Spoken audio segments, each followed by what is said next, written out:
head out to the kitchen with Phil. He is out there with Sheriff Bill Gore. Yeah, and we're not doing a cooking segment this morning, which is kind of rare. And also, the sheriff sent me a memo about how to dress, so we could compliment each other. I like for the a blue shirt, red tie. It's all working, Phil. I appreciate that. Thanks for being here this morning. You know, President Trump issued this executive order, Sheriff, to prod sanctuary cities into helping the federal government basically enforce immigration law. Do we have sanctuary cities, first off, here in San Diego County? No. I think one of the big problems is nobody's really defined what a sanctuary city is. We're pretty clear, I think, when you talk to all the chiefs in the county, nobody wants to turn our local officers into immigration officers, including our friends in ICE.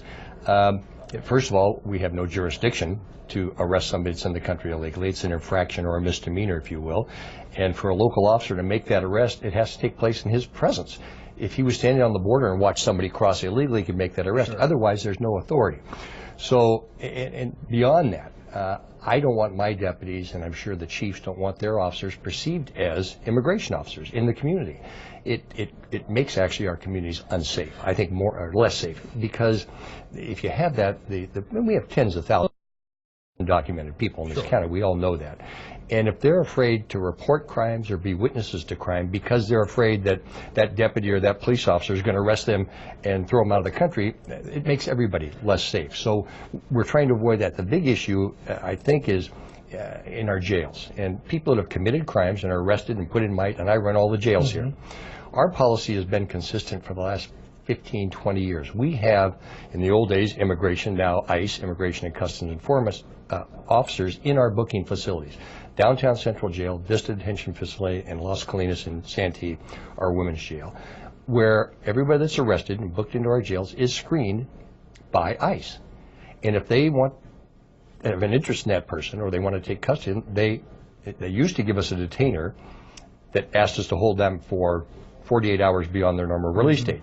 Those have been determined either through state law or federal court orders to be unconstitutional. If you can't hold them past their normal release date unless you have instead of just a detainer, which is like a piece of paper signed by an agent, you have to have some kind of a court order based on a judicial finding.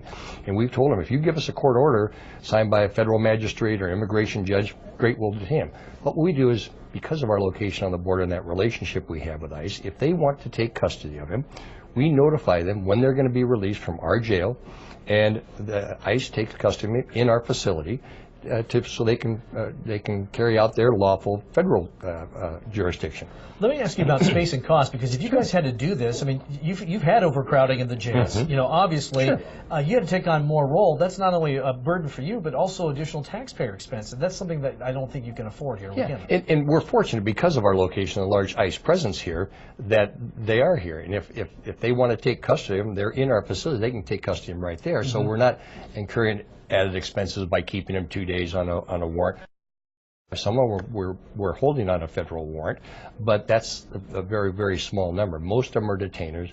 We've talked to the federal government about turning those detainers, those administrative requests, into a court order. It'd be like, if you put the shoe on the other foot, it would be like somebody in federal custody that I'm doing an investigation on, my deputies are, and I go to them and say, hey, when you release that guy from federal custody, would you hold him for a few more days because we're kind of interested? And they say, well, sure we will, but where's your warrant? Where's your court order?